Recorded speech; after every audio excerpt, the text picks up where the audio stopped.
अब तीन शब्द आत्मा, परमात्मा, महात्मा, तो बहुत से हमारे साथी जो पूरी तरह से धम्म की बात को या उनकी सारांश, उसके एसेंस को नहीं समझ पाते हैं।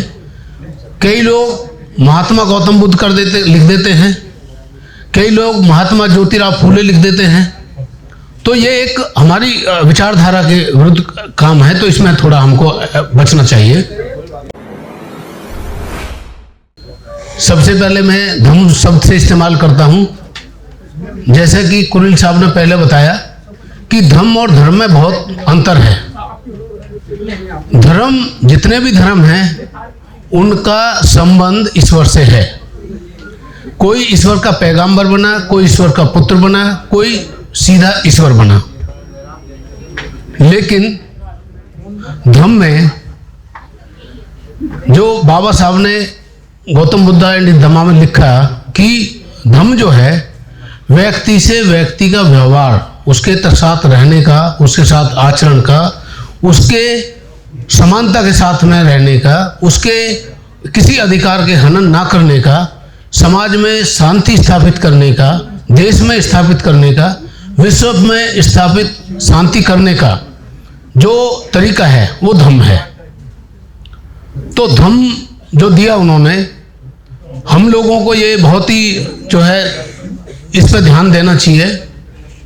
और मैं बड़े पॉइंट वाइज बात करूंगा क्योंकि मेरे को टाइम मतलब जो सभी को दिया हुआ है। दूसरा मैं साथियों कहना चाहता हूं कि जैसे हम सब जानते हैं कि धम्म के अंदर जो धम्म है उसमें पुनर्जन्म, ईश्वर और इसका कोई स्थान नहीं है। तो इसलिए पुनर्जन्म इसका कोई स्थान नहीं है, आत्मा का कोई स्थान नहीं है। इसलिए जब भी हम अपने किसी भी महापुरुष का नाम लें तो उसके सामने महात्मा नाम का इस्तेमाल करेंगे तो वो एक विचारधारा की आत्महत्या करने के बराबर है। जैसे कि कोई आदमी शराब नहीं पीता हो और आप उसके नाम के आगे शराब का टाइटल लगा दो। तो उन्होंने अब तीन शब्द आत्मा, परमात्मा, महात्मा, तो बहुत से हमारे साथी जो पूरी तरह से धम्म की बात को या उनकी सारांश, उसके एसेंस को नहीं समझ पाते हैं।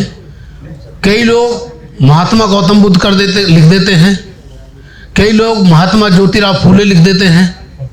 तो ये एक हमारी विचारधारा के विरुद्ध काम है, तो इसमें थोड़ा हमको बचना चाहिए। इसके अलावा जो तथागत गौतम बुद्ध का जो सबसे बड़ा योगदान है, जो उन्होंने पूरे संसार में मानव और लिविंग बीइंग, प्रकृति, नेचर, सबको बचाने के लिए बात कही, तो गौतम बुद्ध के लिए कहते हैं लोग कि उन्होंने अपने दृष्टि को छोड़ दिया, रात को बिना बताए गए। लेकिन ये गलत है साथियों। मैं बड़े संक्षेप में बताना चाहता हूँ, जो रोहिणी जो नदी के लिए युद्ध हो रहा था उसमें गौतम बुद्ध ने उसको युद्ध को टालने के लिए मना किया, और जिस संघ में थे वो उस संघ के नियम का वो उल्लंघन हुआ, क्योंकि संघ में जो एक बार नियम हो जाता था, तय हो जाता था, तो उसको मानना हर मेंबर की अनिवार्य थी। उनको उन्होंने नहीं माना उसको, और उन्होंने देश निकाला, स्वीकार किया, और इस बात को लेके उनके घर में, उनके राज्य में, उनके परिवार में बहुत दिनों तक चर्चा हुई। तो इसलिए जो उन्होंने गृह त्याग किया वो बहुत सोच समझने के बाद त्याग किया। अब मैं आता हूँ इस बात पे कि बाबा साहब ने जितना भी बौद्ध धम्म को पढ़ा, और मैं पूरी तरह से इस बात से सहमत हूँ और आप लोग भी सहमत होंगे, जैसे मेरे पूर्व वक्ताओं ने कहा कि जो धम्मा है उसका पूरा का पूरा रिफ्लेक्शन हमारे कॉन्स्टिट्यूशन ऑफ इंडिया के अंदर है।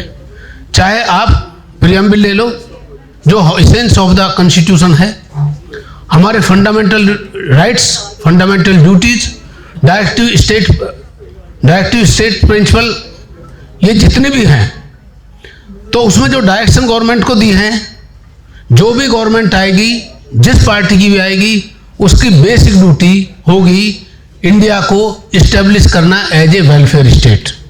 Ultimately India is to be establish as a welfare state, and this is the basic theme of our Gautam Buddha Dhamma. So it is the same thing. तो हमारे जितने भी बड़े बड़े महापुरुष हुए, चाहे वो रविदास जी हुए, चाहे कबीरदास जी हुए, वो सब बौद्ध धर्म से प्रभावित थे। और उनके एक एक, यदि आप दोहे को, एक एक बात को सुनो तो वो गौतम बुद्ध के धम्म से मिलती हैं। अब बहुत ज़्यादा समय नहीं लेते हुए मैं क्रक्स पॉइंट पे आता हूँ, वो ये कि यदि हमने अपना कल्चर बचानी है तो बौद्ध धर्म को अपनाना पड़ेगा, क्योंकि हमारे सामने एक बड़ा उदाहरण है।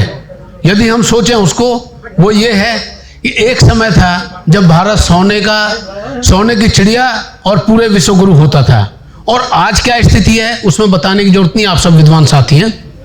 लेकिन ये हमने कभी सोचा नहीं, खासतौर से उन लोगों ने जो कि आज के समय जो पावर में है, उन्होंने शायद सोचा नहीं कि ये परिवर्तन क्यों हुआ इस तरह से। हम विश्व गुरु से लेके आज इस स्थिति में क्यों आए? क्योंकि हमने धर्म को अपनाना बंद कर दिया। क्योंकि आज के समय में हमने जो बौद्ध धर्म की शिक्षा थी, उस समय हमारे घरों में ताले नहीं लगाए जाते थे, ईमानदारी से रहते थे, समता मैत्री भाईचारा के साथ रहते थे, इसलिए हम विश्व गुरु बने। और जब तक ये चीज़ दोबारा से लागू नहीं होगी, ना भारत विश्व गुरु बन सकता, ना सोने की चिड़िया बन सकता। इसलिए हमारी जितनी कल्चरल वैल्यूज हैं, हमें अपनी वैल्यूज की, तो हम जिस संस्कृति की बात करते हैं उस संस्कृति में सारे living being, all living being, flora and fauna, सबके प्रोटेक्शन की बात है, सबके कल्याण की बात है।